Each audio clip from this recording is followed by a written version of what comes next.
할렐루야.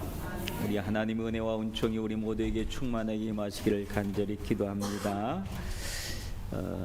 교회 정원의 은행나무가 지금 황금빛을 이루고 있습니다. 아마 예배 끝나고 나가서 사진들 좀 찍고 추억을 남겼으면 좋겠다, 그런 생각을 해보기도 합니다. 여러분의 인생 속에서도 저렇게 황금같이 빛나는 그런 좋은 일들이 많이 있어지기를 간절히 기도합니다. 오늘부터 4주간 동안 이 대강절이라고 하는 절기에 들어갑니다. 이 대강절은 예수 그리스도의 탄생을 기다리면서 준비하는 절기입니다. 이 시간은 기다림과 소망으로 채우는 그런 은혜의 시간들이 바로 이 대강절의 절기다라고 하는 것을 기억하고, 특별히 기간 동안에 예수 그리스도의 탄생을 늘 기다리는 마음으로, 기쁨으로 주님의 탄생을 준비했으면 좋겠습니다. 한 해 동안 여러분의 삶의 모습을 돌아보면 쉽지 않은 순간들이 많이 있었을 것입니다. 마음이 무거웠던 일들도 있었고 해결되지 않은 문제들도 아마 있었을 것입니다. 그러나 이 대강절은 이 현실의 무게보다도 더 크신 하나님의 은혜를 기억하는 그런 절기가 되어집니다. 아무리 어렵고 힘든 일이 있었다 할지라도 내 삶을 감사하시는 주님의 은혜를 기억할 수 있는 여러분들 되시길 바랍니다. 이사야 선지자가 살았던 그 시기에도 혼란과 어둠이 짙었던 시대였습니다. 그때 하나님의 산을 바라보면서 소망의 메시지를 전한 것이 오늘 본문의 이야기입니다. 우리도 오늘 말씀처럼 예수 그리스도의 탄생을 기다리면서 하나님을 바라보며 새로운 기대와 소망을 갖는 이런 시기가 되었으면 좋겠습니다. 오늘 본문의 이사야서 2장은 남유다가 정치, 사회, 영적으로 무너져 있을 때 주어진 말씀이었습니다. 외적으로는 아수르의 압박이 있었고, 내부적으로는 우상 숭배와 그리고 불의가 만연했습니다. 그로 인해서 백성들은 불안했고 미래가 보이지 않았습니다. 그때 하나님께서 선지자에게 보여주신 것은 현실의 이야기가 아니라 미래에 대한 이야기, 앞날에 대한 이야기, 즉 하나님의 나라였습니다. 이사야는 절망의 시대에 살았지만 하나님은 그에게 시온에서 시작될 새로운 새 시대의 비전을 보여주신 것입니다. 이 비전이 바로 우리 대강절을 기리는 우리 신앙인들의 믿음의 태도입니다. 죽음이 아니라 하나님께서 이루실 내일을 바라보는 것, 그것이 우리 신앙인들의 자세입니다.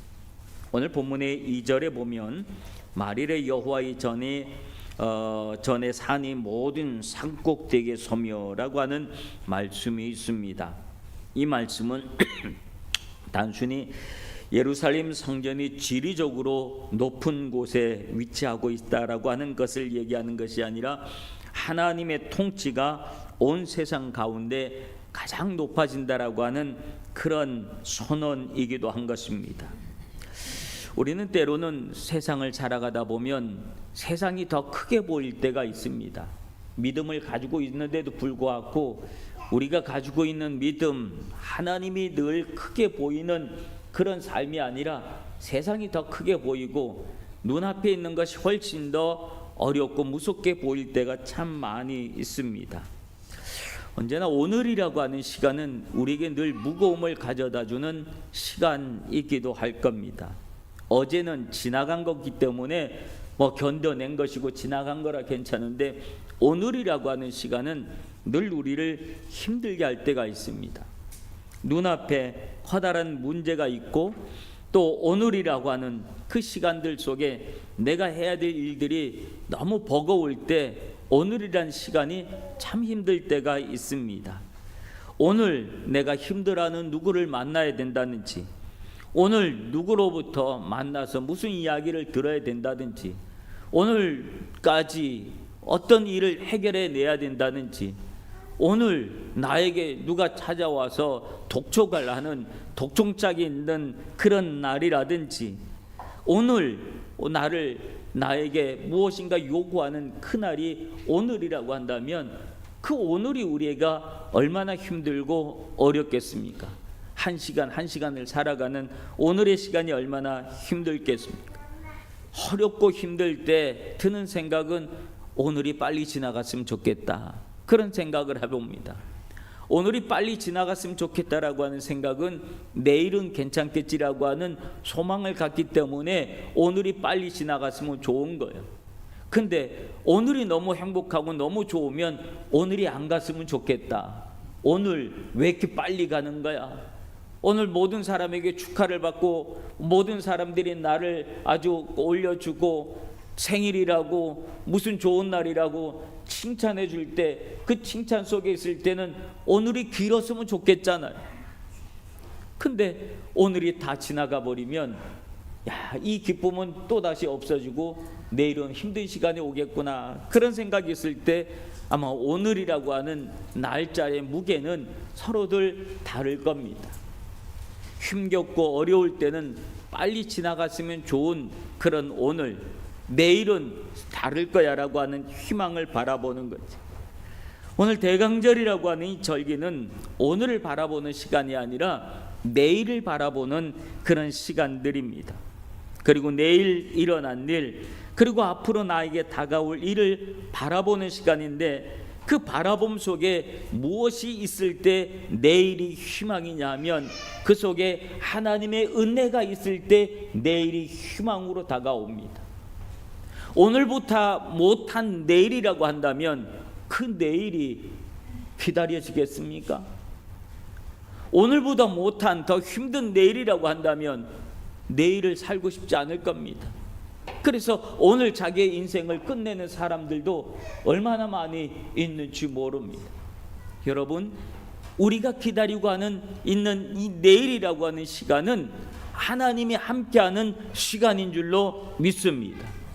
하나님이 여러분과 함께 하시고 여러분이 힘겨워하는 그 문제를 하나님이 해결하는 시간이고, 내가 오랫동안 해결하지 못했던 그 해결을 하나님이 해결해내는 시간이 바로 내일일 때 우리는 내일이 기다려지는 줄로 믿습니다.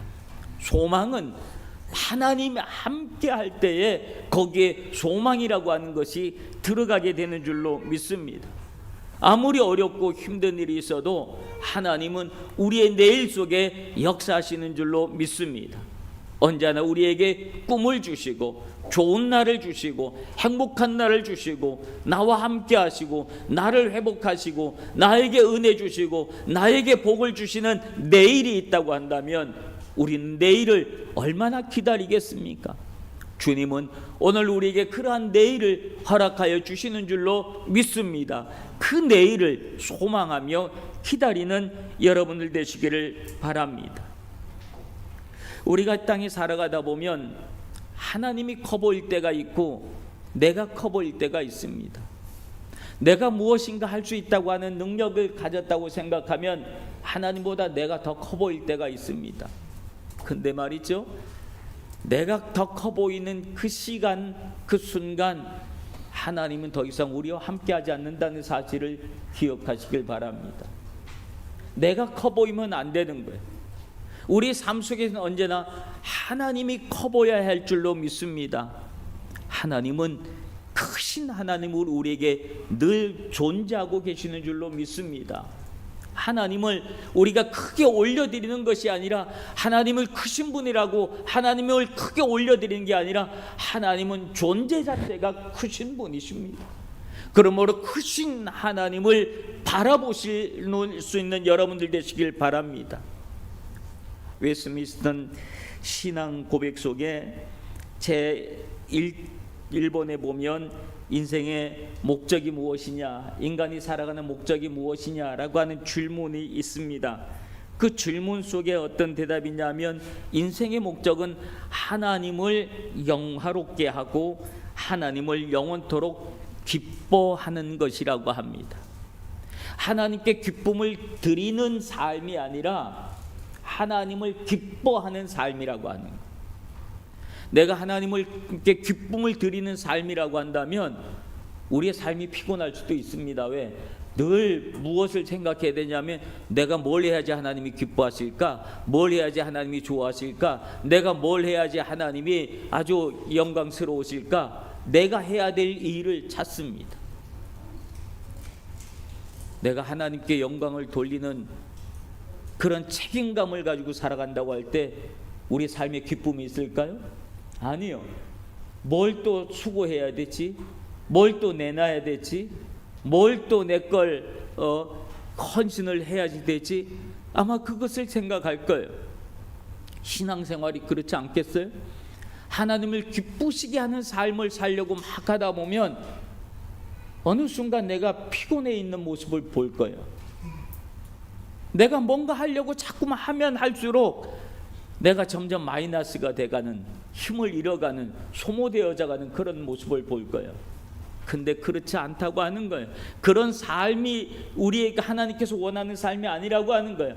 하나님을 기뻐하는 삶을 살라고 하는 거예요.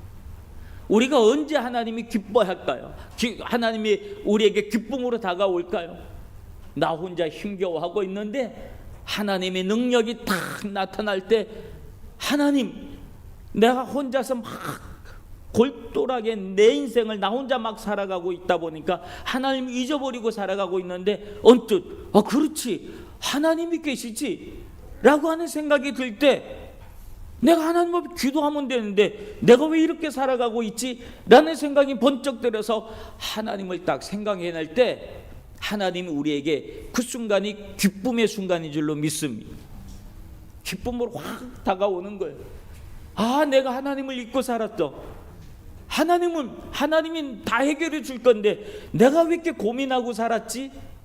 그때 인식하는 하나님, 거기에 기쁨이 있는 줄로 믿습니다.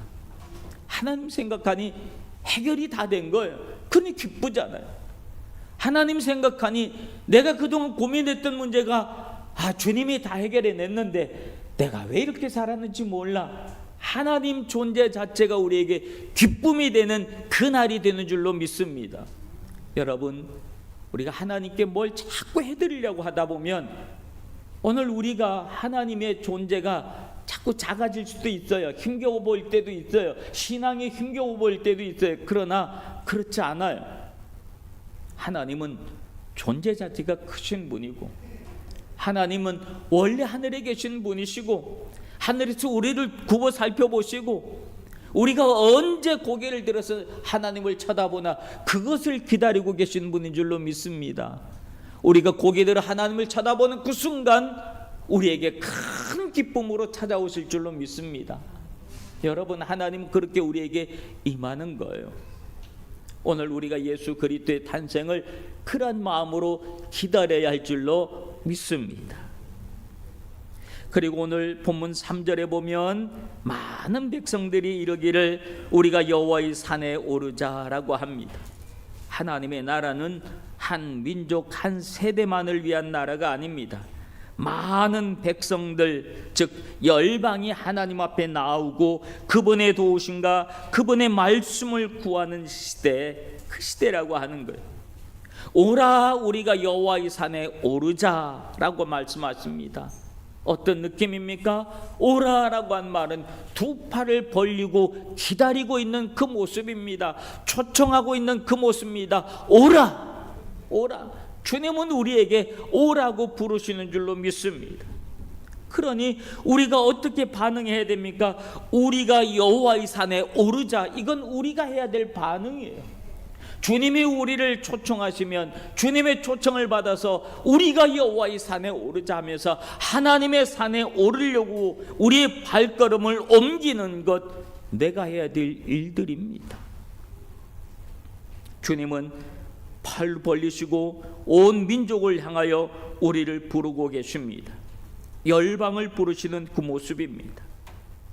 하나님은 열방을 향하여 온 마음과 온 팔을 벌리고 우리를 기다리고 계신 줄로 믿습니다. 언뜻 보기에는 하나님은 이스라엘만 선택한 것처럼 보이지만 그렇지 않습니다. 하나님은 당신의 모든 민족을 초청하고 부르고 계시는 줄로 믿습니다.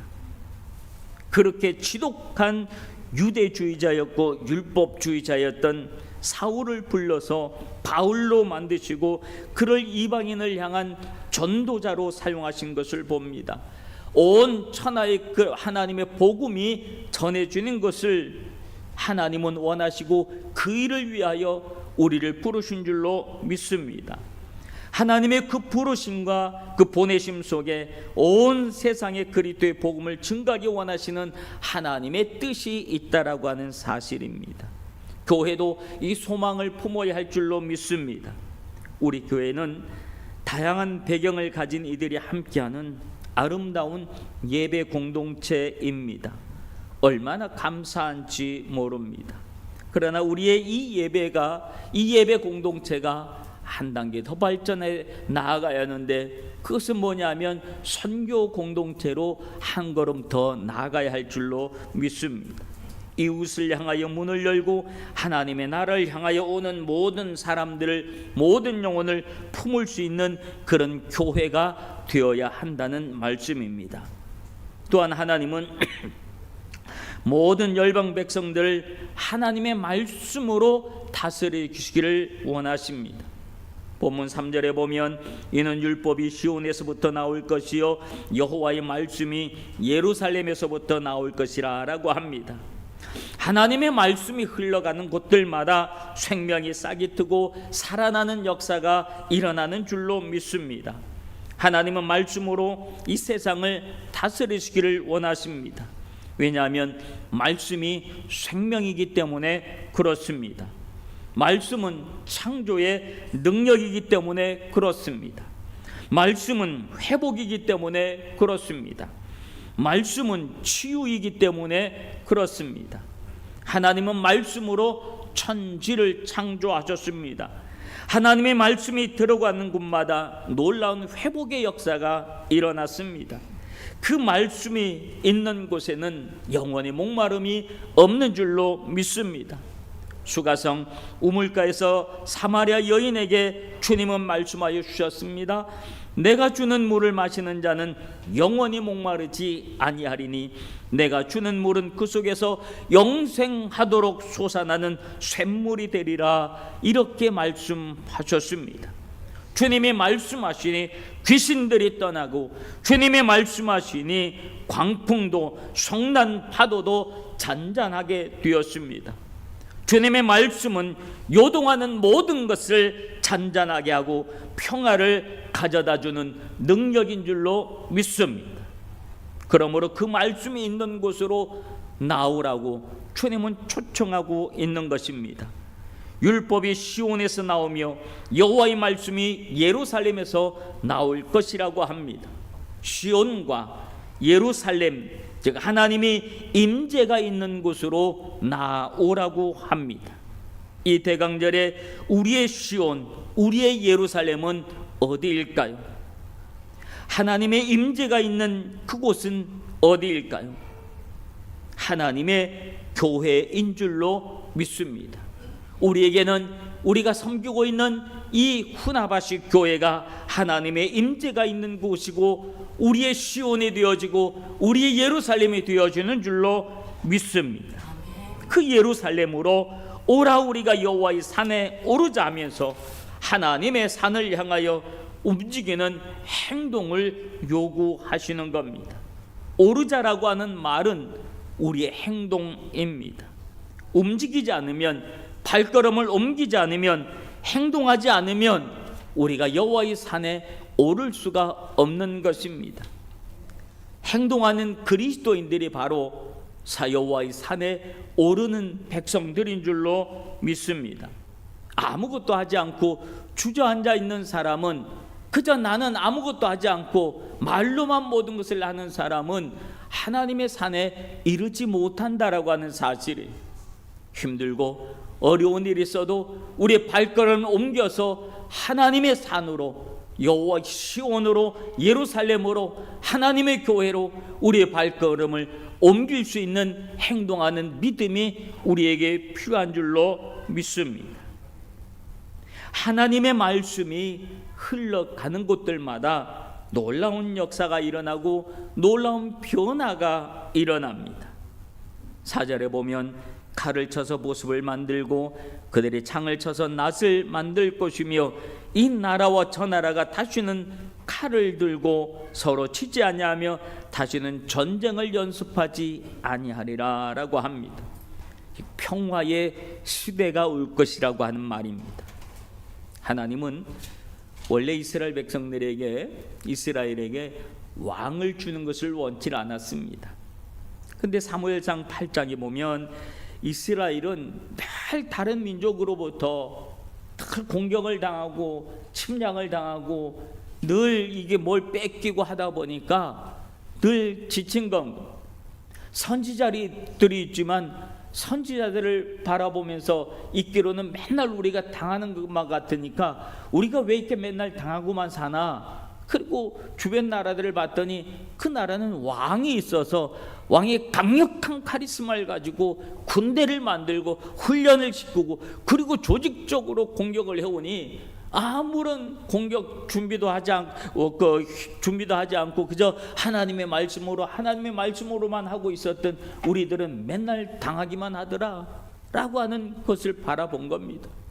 마치 우리 신앙과 마찬가지인 겁니다.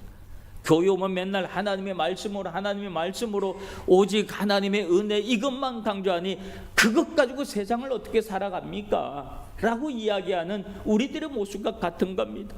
그러나 하나님은 당신의 백성들을 하나님의 말씀으로 하나님의 은혜로 하나님이 직접 선지자들을 통하여 다스리시길 원했지만 백성들은 그것을 거부하고 하나님은 우리에게도 왕을 주십시오. 하나님이 사무엘 선지자를 통해서 이렇게 얘기합니다. 야, 만약에 너희들에게 왕을 주게 되면 그 왕으로 인해서 너희들이 무슨 일을 당할 줄 아냐? 너희들 아들들이 군대로 뽑혀갈 거야. 너희들 아이들이 왕을 위해서 수고하고 왕을 위해서 일해야 되고 그럴 거야. 너희 딸들은 왕을 위해서 음식을 만들어야 되고 뭘 만들어야 되고 그래야 될 거야. 너희들은 또 어떤 줄 아니? 농사 지으면 그 10분의 1 좋은 거 다 왕을 위해서 다 바쳐야 되고 아마 그럴 거야. 그럼에도 불구하고 그들은 나 그래도 좋으니까 왕 달라고 외쳤습니다. 결국은 허락된 왕이 누구였습니까? 사울이었습니다. 사울이 처음에는 참 훌륭한 왕처럼 겸손한 사람처럼 보였지만 나중에 그의 모습은 광기였습니다. 그래서 골리앗을 이긴 다윗을 죽이려고 얼마나 광기를 내고 그랬습니다. 다윗이 왕이 되었지만 다윗도 왕이 되어서 수많은 전쟁을 치러야 됐습니다. 그래서 그 마음속에 내가 하나님을 향하여 성전을 지어서 바치고 싶은데 하나님이 네 손에 전쟁에서 흘린 피가 너무 많아서 네 손으로는 하나님의 전을 못 짓겠다 거절하셨던 그 모습을 봅니다. 그 후로 솔로몬 왕 이후로부터 나라는 두 쪽으로 날려지고 수많은 전쟁들 속에서 그들은 얼마나 비참한 삶을 살았고 그 전쟁이 아직도 끝나지 않고 있는 그런 모습을 우리가 보지 않고 있습니다. 여러분, 하나님은 전쟁으로 세상을 다스리는 분이 아니십니다.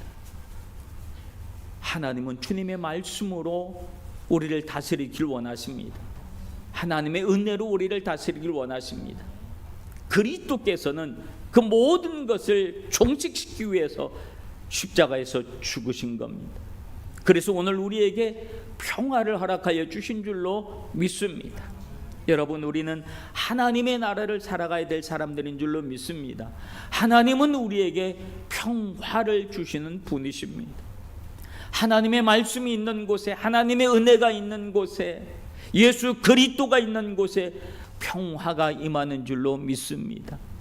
어느 곳이든 어떤 분쟁이 있고 어떤 싸움이 있는 곳이든 그리스도의 말씀이 있으면, 그리스도를 향한 믿음이 있으면 그것에는 평화의 일들이 일어나게 되는 줄로 믿습니다. 2차 대전 때도 독일과 영국 프랑스 많은 나라들이 전쟁을 했습니다. 다 같이 하나님을 믿는 나라들이에요. 근데 그들이 막 서로들 전쟁을 합니다. 상대방들을 위해서 얼마나 기도했을까요? 독일은 독일대로 상대방을 이기게 해달라고, 영국은 영국대로 이기게 해달라고, 프랑스는 프랑스대로 이기게 해달라고, 미국은 미국대로 이기게 해달라고, 하나님이 서로들 이기게 해달라고 하는 그 전쟁의 기도들을 들으시면서 하나님이 무슨 일을 하셨을까요? 여러분, 그 일로는 어떤 평화도 일어나질 않았습니다. 그런데 크리스마스 때, 이분날 서로들 참호 속에 있을 때 어떤 한 병사가 크리스마스 찬송을 부릅니다. 그 찬송이 들려갈 때 그 찬송 소리가 상대방 이 참호 속에서 들려지고, 그러다 보니까 그 찬송을 드리고 또 답가가 또 오기 시작하고, 서로 찬송이 오기 시작할 때 그 전쟁의 자리였지만 그 순간에 평화가 이루어졌다고 하는, 서로들 찬송으로 그리스도로 하나가 되었다고 하는 그런 이야기들이 얼마나 많이가 있는지 모릅니다. 여러분, 우리가 예수 그리스도를 향한 우리 같은 믿음이 있으면 그 믿음 안에 놀라운 평화의 역사가 일어나는 줄로 믿습니다. 이 세상은 얼마나 많은 전쟁을 연습하는 그런 나라들이 많이 있는지 모릅니다. 계속해서 분쟁하고 총칼을 들고 핵을 들고 전쟁을 연습하고 있습니다.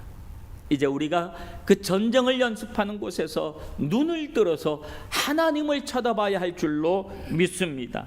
하나님은 전쟁을 그치게 하시는 분인 줄로 믿습니다. 하나님은 평화를 이루시는 분이신 줄로 믿습니다. 하나님의 나라는 평화의 나라입니다. 서로 물고 늘어지는 전쟁 같은 현실들이 아니라 서로를 위로해주고 채워주고 세워주고 칭찬하고 격려하고 위로하고 함께 기뻐하고 함께 울어줄 수 있는 진정한 평화의 나라를 하나님은 우리에게 허락하여 주시는 줄로 믿습니다. 하나님의 말씀은 관계를 찢는 것이 아니라 회복시키고 화해시키는 능력입니다. 이 대강절은 바로 그 평화를 주시는 주님 앞에 우리가 다시 한번 서는 시간들인 줄로 믿습니다. 사랑하는 성도 여러분, 대강절은 단순히 성탄절을 기다리는 절기가 아니라 하나님 나라의 소망을 다시 붙잡는 시간들인 줄로 믿습니다. 이사야는 어둠 속에서도 빛을 보았고 절망 속에서도 미래의 하나님의 나라를 선포했습니다. 오늘 우리에게도 이 소망이 필요합니다. 하나님이 높아질 소망, 열방을 품는 소망, 말씀으로 변화되는 소망, 빛 가운데 걸어가는 소망, 이번 대강절이 우리의 가정과 교회에 다시 한번 기대와 소망이 회복되어지는 은혜의 시간들이 되어지기를 주님의 이름으로 축원합니다. 기도하겠습니다. 우리 삶 속에서 일어나는 수많은 일들 속에서 우리가 주님을 바라볼 수 있도록 크신 주님 앞에 무릎 꿇게 하옵소서. 온 백성이 하나님 앞에 나와 주님의 말씀을 듣고 평화의 주님을 바라보고 소망할 수 있도록 도와주시옵소서. 예수 그리스도 이름으로 기도하옵나이다. 아멘.